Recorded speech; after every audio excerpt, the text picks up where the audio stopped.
Hello everyone and welcome to physical education India. आज इस video का टॉपिक होने वाला है दिल्ली यूनिवर्सिटी के IGI PESS में होने वाले BSc in physical education and health education and bachelors of physical education के एंट्रेंस के सिलेबस के बारे में। जो क्राइटेरिया फॉलो होता है DU की तरफ से, सबसे पहला रिटन टेस्ट ऑब्वियसली, जो सेकंड होता है वो होता है आपका फिजिकल फिटनेस टेस्ट और थर्ड होता है आपका स्किल प्रोफिशिएंसी वेटेज। अब ये स्किल प्रोफिशिएंसी वेटेज क्या है ये मैं आपको वीडियो में बताऊंगा। जो सबसे इंपॉर्टेंट चीज़ होने वाली है इस वीडियो की वो है आपका रिटन का सिलेबस। जो BSc का कोर्स है वो आप 12th के बाद यहाँ अप्लाई कर सकते हो। BPEd का जो कोर्स है वो आप यहाँ पे ग्रेजुएशन के बाद 2 साल का इस कोर्स को कर सकते हो। तो जो रिटन का सिलेबस है वो दोनों यहाँ पे अलग अलग हैं। तो इस वीडियो में मैं आपको बहुत अच्छी तरीके से समझाने वाला हूँ कि दोनों का जो रिटन का सिलेबस है वो कहाँ से आता है और आप कैसे तैयारी कर सकते हो। बहुत से स्टूडेंट्स की डिमांड थी कि सर हम आपको DU का किसी तरह हमको रिटन का जो सिलेबस है वो बता दो ताकि हम अपनी तैयारी को और इफेक्टिव बना सकें। तो आज इस वीडियो में सारी चीज़ें क्लियर करने वाला हूं मैं। उसके साथ ही साथ अगर आप अपनी प्रिपरेशन को हमारे साथ यानी कि फिजिकल एजुकेशन इंडिया के साथ करना चाहते हो, DU की, सिर्फ DU की ही नहीं, DU के साथ साथ LNIP की, NSU की, SGSU की, BHU की या और भी जो कॉलेजेस हैं उनकी करना चाहते हो तो आप स्क्रीन पे आपके नंबर फ्लैश हो रहा होगा व्हाट्सएप का, वहाँ मैसेज करके सारी इन्फॉर्मेशन ले सकते हो। तो सबसे पहले आज इस वीडियो को जल्दी से शुरू करते हैं और सारी चीज़ें आपको मैं फटाफट समझाना शुरू करता हूँ। तो सबसे पहले हम लोग बात कर लेते हैं BSc in physical education and health education के बारे में। कुछ सिंपल सा डेटा आपकी स्क्रीन पे होगा, नंबर ऑफ सीट्स, फीस वगैरह। ये जो डेटा है ये time to time year wise change होता रहता है, तो आपको इसमें चेंजेस देखने को मिल सकते हैं, बट आपको इसकी टेंशन लेने की ज़रूरत नहीं है। जिस चीज़ की आपको सच में टेंशन लेने की ज़रूरत है वो है अब आपकी स्क्रीन पे। तो हम बात करेंगे इस समय written syllabus of BSc in physical education and health education. BSc और BPEd का जो रिटन का सिलेबस होता है वो दोनों अलग होते हैं। हालांकि फिजिकल टेस्ट और जो स्किल टेस्ट होते हैं BSc और BPEd के वो दोनों कॉमन होते हैं, तो उनको हम एक ही स्लाइड में एक साथ डिस्कस कर लेंगे टाइम बचाने के लिए। बाकी हम लोग रिटन का सिलेबस पहले दोनों कोर्सेज का डिस्कस कर लेते हैं। तो BSc का जो सबसे इंपॉर्टेंट चीज़ आती है वो आती है क्लास 12th की फिजिकल एजुकेशन। अगर आपने क्लास 11-12 में ऑप्शनल सब्जेक्ट में फिजिकल एजुकेशन ऑप्ट किया था तो आपको बहुत ज़्यादा इसमें हेल्प होने वाली है। क्लास 12 में टोटल 12 चैप्टर्स होते हैं फिजिकल एजुकेशन के। उन 12 के 12 जो टॉपिक्स हैं, जो 12 चैप्टर्स हैं, वो आपको इन एग्जाम्स में पूछे जाते हैं MCQ के फॉर्म में। तो अगर आपने पढ़ा हुआ है तो आपके लिए बहुत हेल्पफुल है। अगर आपने नहीं पढ़ा है तो आपको नंबर हमारा पता है, आप हमारे साथ क्लासेस ज्वाइन कर सकते हैं, हम आपकी पूरी हेल्प करेंगे प्रिपरेशन में। उसके बाद जो यूनिट 13 करके इसमें डाल दिया गया है, हालांकि यूनिट 13 जैसा कुछ नहीं है, बट एक टॉपिक को दिखाने के लिए और क्लास 12 के जो 12 यूनिट्स हैं उनके साथ मर्ज करने के लिए यहाँ पे जनरल नॉलेज को यूनिट 13 बना के डाल दिया गया है। तो ये जो आप एक वाइट कलर की इमेज देख रहे हो ये बेसिकली सिलेबस है BSc का जो DU अपनी तरफ से देती है। बट नीचे आप 2 बॉक्सेस देख रहे होगे, कुछ इमेजेस देख रहे होगे और डेटा देख रहे होगे। ये हमने अपनी तरफ से बनाया है। लास्ट ईयर हमने इसको यूज़ किया था स्टूडेंट्स को समझाने के लिए कि किस तरीके से टॉपिक्स आते हैं। इस साल भी जो एग्जाम्स होने वाले हैं उनमें ऐसे ही टॉपिक्स आएंगे, तो इनको देख के आप थोड़ा ज़्यादा अच्छे से समझ सकते हो कि किस तरीके से टॉपिक्स आपसे पूछे जाएंगे। स्पोर्ट्स के टॉपिक्स हों, स्पोर्ट्स जनरल नॉलेज के हों, स्पोर्ट्स करंट अफेयर्स के हों, बेसिक जनरल नॉलेज के हों, बेसिक करंट अफेयर्स के हों, तो इनको देख के आप समझ जाओगे कि किस तरीके से आपके क्वेश्चंस एग्जाम में पुटअप किए जाते हैं। मेजर टूर्नामेंट्स हो गए, winners runner records, upcoming tournaments, Olympics अभी अभी हुए हैं, कॉमनवेल्थ गेम्स आने वाले हैं, एशियन गेम्स आने वाले हैं, IPL जैसे मेजर टूर्नामेंट्स हमारी कंट्री में होते हैं, प्रो कबड्डी जैसे टूर्नामेंट्स होते हैं, लॉन टेनिस के हर साल 4 ग्रैंड स्लैम्स होते हैं। तो इनके रिजल्ट्स को, इनके जो विनर रनर्स होते हैं ये कहाँ पे हुए, इनके वेन्यूज़, इन सारी चीज़ों के क्वेश्चंस आपसे करंट अफेयर्स के तरीके से पूछे जाते हैं। बाकी मेजरमेंट हो गया, इक्विपमेंट्स हो गए, ये सारे क्वेश्चंस भी आपसे जनरल नॉलेज में पूछे जाते हैं। तो ये जो हमने एक बॉक्स बना के रखा है स्पोर्ट्स टॉपिक्स कवर्ड और GK टॉपिक्स कवर्ड को, इसी तरीके से हम आपको नोट्स भी प्रोवाइड करेंगे ताकि आपके लिए बहुत ईजी हो जाए। इतने सारे टॉपिक्स को देख के कन्फ्यूज़ होने की ज़रूरत नहीं है कि ये बहुत सारा हो रहा है। ये बहुत सारा तो है, बट हम आपकी पूरी हेल्प करेंगे इसको मर्ज करके काफ़ी सिंपल बनाने में। इसके बाद अब हम बात कर लेते हैं फटाफट BPEd की। BPEd की भी जो डेटा है वो आपके सामने है। ये आप ग्रेजुएशन के बाद इस कोर्स को कर सकते हो दिल्ली यूनिवर्सिटी में। BSc जो था वो आप 12th के बाद कर सकते हो 3 साल का, बट BPEd करने के लिए आपके पास ग्रेजुएशन होना चाहिए और ये 2 साल का कोर्स है। BPEd का जो सिलेबस है वो टॉपिक वाइज है। आपके सामने 20 टॉपिक्स लिखे हुए हैं। Meaning, definition, need, importance, objectives and principles of physical education, carriers in physical education and sports. तो ये पर्टिकुलर टॉपिक्स हैं जिनको आपको पढ़ना है, समझना है और इन्हीं से रिलेटेड एमसीक्यू आपके पेपर में आने वाले हैं।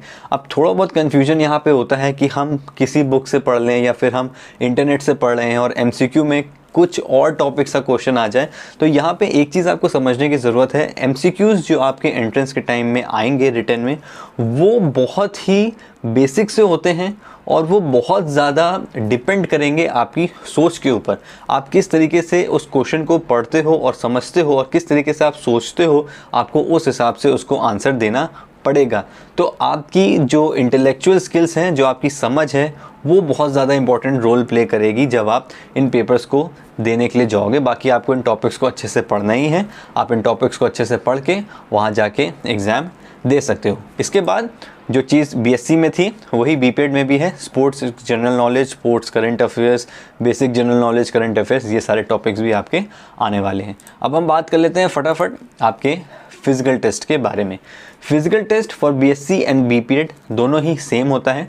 यहाँ पे आप टोटल 6 इवेंट्स देख सकते हो, मेल एंड फीमेल के अलग अलग कैटेगरी वाइज यहाँ पे दिए हुए हैं। डिस्टेंस, हाइट, जो थोड़ी बहुत चीज़ें हैं वो यहाँ पे अलग है मेल और फीमेल की, तो आप इसको पढ़ के समझ सकते हो। ये जो 6 इवेंट्स यहाँ पे आपके सामने दिए हुए हैं, ये आपको अलग अलग वहाँ पे परफॉर्म नहीं करने हैं। लॉन्ग जंप दिया है तो आपको लॉन्ग जंप अलग से नहीं करनी है, वॉल्टिंग हॉर्स जंप दिया है तो आपको वॉल्ट अलग से नहीं करना है। ये जो 6 इवेंट्स हैं, ये 6 के 6 इवेंट्स साथ में होते हैं। इसको बेसिकली कैनेडियन फिजिकल टेस्ट कहा जाता है, पर ये थोड़ा सा मॉडिफाइड वर्जन है उसका। ये पर्टिकुलरली कैनेडियन फिजिकल टेस्ट नहीं है, थोड़ा सा इसमें चेंजेस किए गए हैं जो कि कोई भी कॉलेज अपनी तरफ से कर सकता है, जैसा भी वो अपनी तरफ से एंट्रेंस कराना चाहे। तो ये जो 6 इवेंट्स हैं ये आपको एक साथ कराए जाएंगे, ये आपको एक ही बार में 6 के 6 इवेंट्स को कंप्लीट करना है।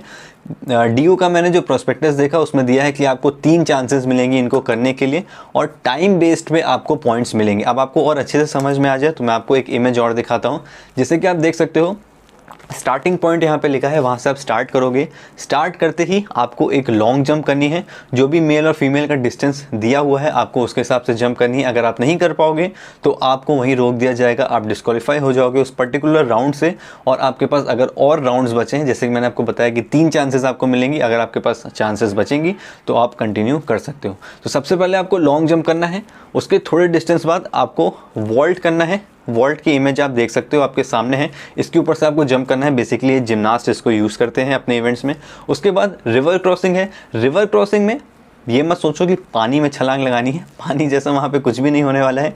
रिवर क्रॉसिंग बेसिकली ग्राउंड पे कुछ एक पर्टिकुलर डिस्टेंस पे 2 लाइनें खींच दी जाएंगी, जिस पे आपको लाइन ए से लाइन बी पे जंप करना है, फिर लाइन बी से लाइन ए पे जंप करना है। टोटल बॉयज़ में जैसे 7 टाइम्स जंप दिया है तो आपको ए से बी एक बार जंप करना है, फिर सेकेंड टाइम बी से ए, फिर आप ए से बी करोगे तो 3, 4, 5, 6 और जब आप 7 टाइम जंप करोगे, क्योंकि ये ऑड नंबर्स में दिया हुआ है, तो जब आप 7 टाइम जंप करोगे तो आप उसी डायरेक्शन में चले जाओगे जिस डायरेक्शन में आपको बाकी के इवेंट्स करने हैं। उसके बाद हर्डल आपको एक जंप करना है, सिर्फ एक हर्डल होगा, सिर्फ एक हर्डल को आपको जंप करना है जो भी हाइट की यहाँ पे मेंशन है।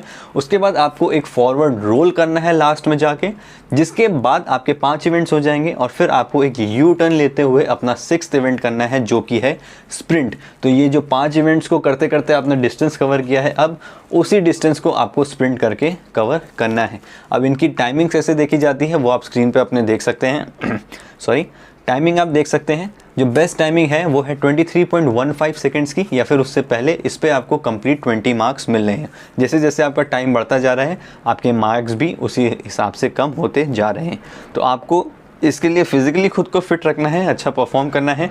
ये जो 6 इवेंट्स हैं आपको इनको क्वालिफाई करने हैं अच्छे टाइम के साथ, तो आपको यहाँ पे अच्छे मार्क्स मिल जाएंगे। तो अब हम यहाँ पे बात कर लेते हैं स्किल प्रोफिशिएंसी वेटेज की, जिसका सिंपल सा मतलब है आपके अचीवमेंट के मार्क्स। जिस भी साल आप डीयू में अप्लाई कर रहे हो उसके बीते 3 सालों में आपका जो भी हाईएस्ट अचीवमेंट है आपके गेम में, उसके हिसाब से आपको यहाँ मार्क्स मिलने वाले हैं। जिसका एक मतलब आप और समझ जाइए कि आपका डीयू में जाके वहाँ पे स्किल टेस्ट नहीं होने वाला है, आपके जो सर्टिफिकेट्स हैं उसी हिसाब से आपको मार्क्स यहाँ पे मिलने वाले हैं। ये साल 2019 और 20 का प्रोस्पेक्टस है, बीएससी का ही प्रोस्पेक्टस है जिसका मैक्सिमम मार्क्स आप 30 देख सकते हो। उसी साल बीपीएड का जो एंट्रेंस टेस्ट हुआ था वहाँ पे मैक्सिमम मार्क्स 20 थे। तो ये time to time marks change कर सकते हैं, लेकिन रेशियो को ध्यान में रखते हुए आपका जो भी अचीवमेंट है उसी हिसाब से आपको बैलेंस करते हुए मार्क्स यहाँ पे मिल जाएंगे। वो चीज़ अभी आप आगे समझ जाओगे। तो यहाँ पे कुछ ग्रुप्स बनाए गए हैं। सबसे पहले हम देख लेते हैं स्पोर्ट्स प्रोफिशिएंसी वेटेज नंबर 1 जो कि इंटरनेशनल गेम्स का है। तो अगर आपने अपनी इंडियन टीम को इनमें से किसी भी इवेंट या टूर्नामेंट में रिप्रेजेंट किया हुआ है बीते 3 सालों में, तो फिर आपको यहाँ पे मैक्सिमम मार्क्स मिलने वाले हैं, जो इस केस में उस साल 30 था। अब आने वाले सालों में जो भी मैक्सिमम मार्क्स होंगे वो आपको इंटरनेशनल रिप्रेजेंटेशन की वजह से फुल मार्क्स मिल जाएंगे। जो सेकंड है SPW2 नेशनल्स का, तो senior nationals, junior nationals, all India inter state, all India inter zonal, इन सारे टूर्नामेंट्स में अगर आपकी पोजीशन है तो आपको पोजीशन के मार्क्स हैं, अगर आपकी पार्टिसिपेशन है तो आपको पार्टिसिपेशन के भी मार्क्स यहाँ पे दिए गए हैं। जो थर्ड है वो है SGFI का, अगर आपने स्कूल गेम्स में रिप्रेजेंट किया है तो आपको पार्टिसिपेशन के मार्क्स हैं और फर्स्ट सेकंड थर्ड पोजीशन के भी आपको यहाँ पे मार्क्स मिल रहे हैं जो कि इक्वली डिस्ट्रीब्यूटेड है। उसके बाद जो फोर्थ है SPW4 वो स्टेट का है, अगर आपने स्टेट चैंपियनशिप्स वगैरह में क्वालिफाई किया है आप वहाँ पे पार्टिसिपेशन के मार्क्स उसमें नहीं है, फर्स्ट से थर्ड पोजीशन के मार्क्स हैं। उसके बाद SPW5 में डिस्ट्रिक्ट भी है, SPW6 में स्कूल गेम्स भी हैं, यानी कि KVS रीजनल या फिर अगर आपने CBSE क्लस्टर्स खेला है तो उसके भी थोड़े बहुत मार्क्स आपको यहाँ पे मिल जाएंगे। तो जितना अच्छा आपका अचीवमेंट होने वाला है उतने अच्छे मार्क्स आपको मिल रहे हैं। इस केस में जैसे मैक्सिमम मार्क्स 30 थे तो आपको सीनियर नेशनल्स में फर्स्ट पोजीशन के 25 मार्क्स मिल रहे थे। हो सकता हो किसी साल ये मैक्सिमम मार्क्स 50 पहुंच जाएं तो सीनियर नेशनल्स का जो फर्स्ट पोजीशन के मार्क्स हैं वो भी 45 या 42 पहुंच जाएंगे। तो ये रेशियो को बैलेंस करते हुए आपको मार्क्स इसके हिसाब से मिलेंगे। बस आपका जो अचीवमेंट है, जो आपकी क्वालिफिकेशन है वो अच्छी होनी चाहिए। तो इसी साल ये था कंप्लीट प्रोसीजर DU का कि किस तरीके से एंट्रेंस वहाँ पे लिया जाता है। तीनों चीज़ें हमने आपके साथ क्लियर कर ली है।